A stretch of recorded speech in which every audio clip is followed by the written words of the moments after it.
R2 कितने प्रकार से लिखा जा सकता है? 2/4 4/2 लिखो। जो बड़ी संख्या होती है उसको पहले लिखा जाता है, लेकिन ये 8 हो जाएगा। ठीक है, यही पे आ गया हमारा 4 - 2 कर देंगे, कितना होगा? 2। तो हमको 2 आना है ना, 2 आ गया। करना रहता है इसके आगे, और ये जो संख्या ए संख्या है उसको हम इसके स्थान पे लिखेंगे, 2 के स्थान पे। तो x² - 2 के स्थान पे 4 - 2।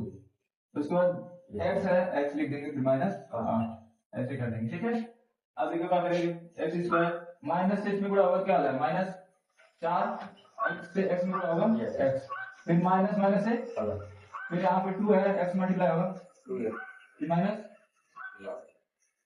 यहाँ पे कोई दिक्कत? इसको क्या करना रहता है? अलग अलग ब्रैकेट में करना रहता है, इसको अलग ब्रैकेट में, इसको अलग ब्रैकेट में। तो x² - 4x एक ब्रैकेट में हो गया, फिर प्लस लिखेंगे 2x - 8 एक ब्रैकेट में हो गया। ठीक है, x कॉमन करेंगे, यहाँ पे अंदर क्या बचेगा? माइनस, यहाँ पे 4 प्लस, यहाँ पे क्या कॉमन कर सकते हैं?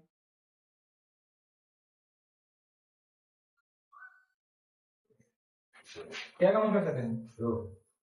मन देखो बुक में, मान लो तुम यहाँ पे देखो क्या कॉमन कर सकते हैं। ऐसे देखो 2 से विभाजित गुणनखंड तुम तो पढ़े हो ना, अगर जो ऐसे दे दिया था ऐसे 2 8 9 ऐसे, तो 2 से 1 करना है ना, तो 1 और 4 बचा, तो 1 4 एक अभाज्य संख्या है, एक भाज्य संख्या है, तो हमको नहीं, अब किसी संख्या से विभाजित नहीं होगी, दोनों जो विभाजित हो जाए ऐसी संख्या चाहिए। 2 हो गया, 2 लिख देंगे ऐसे। यहाँ पे क्या बचा?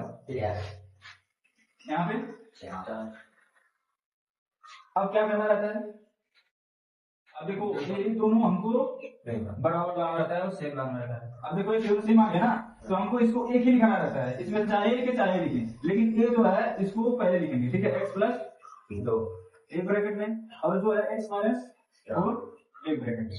लेकिन कहां तक कोई दिक्कत नहीं। अब हमको करना क्या रहता है? शून्य ज्ञात करना है। ठीक है, शून्य के लिए हम लिखेंगे, इसलिए शून्यांकों के लिए लिखेंगे। इक्वेशन क्या रहता है उसका? बोलो। ax²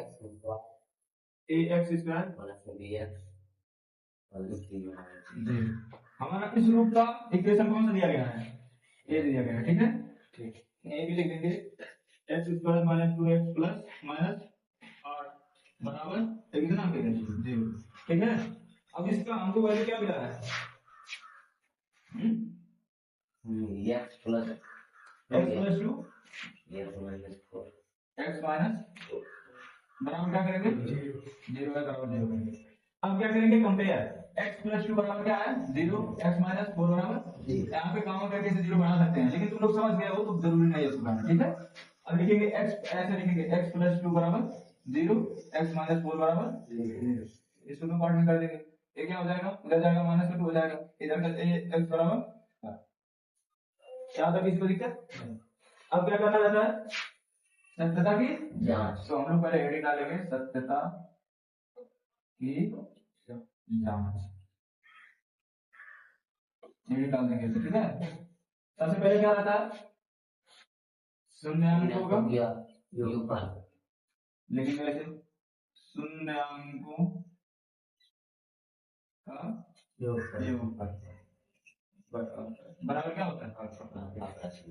alpha plus beta. शून्यांकों का योगफल क्या है? शून्यांक कौन कौन से हमारे पास?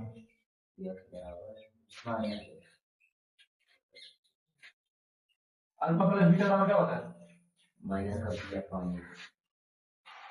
यहाँ पे दिक्कत हो रहा है तुम लोगों को, जैसे लग रहा है शून्यांकों के योगफल में 2 शून्यांक हमारे पास है। देखो, एक x बराबर 2 है, -2 है, एक बराबर x बराबर 4 है।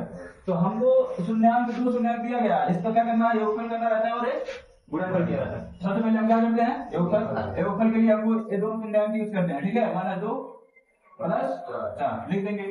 अब इसको क्या कितना होगा? तो मतलब कितना होगा? माइनस होगा। माइनस की संख्या ज्यादा है कि प्लस की संख्या ज्यादा है? अच्छा, तुम्हारे पास 4 रुपए रहे, तुमको उसमें से 2 रुपया खाना रहे, तो कितना बचेगा? तो उधार में चले जाओगे क्या? माइनस में चले जाओगे कि तुम्हारे पास 2 रुपया है, प्लस में है ना? 2 बराबर माइनस बी। इक्वेशन हमारा कौन सा है? ए। इसको हम क्या कर लेंगे? ऐसे ax² माइनस दिया, माइनस लिख देंगे bx फिर माइनस।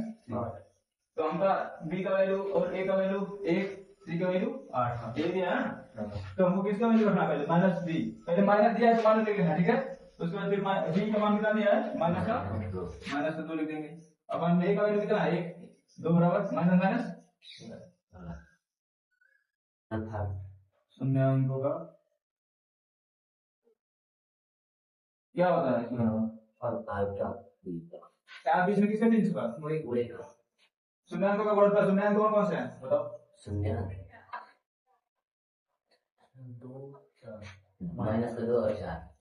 कितना सोचने पे बता रहे हो। हाँ जब शून्याङ्क की बात आए तो जान लो कि तो अलग अलग पार्ट किए गए हैं, इसका x की वैल्यू जो रखा गया है हमारा नीचे क्या है वो क्या है शून्याङ्क है। शून्याङ्क हमारे दो और सारे अल्फा और बीटा बराबर क्या होता है अल्फा सी अपॉन ए 4 गुना 8 सी का वैल्यू कितना था 8 माइनस करके पता चला माइनस का 1 का 1 का 1 सारे 1 के सारे अब समझ में आ गया कौन नहीं आ रहा।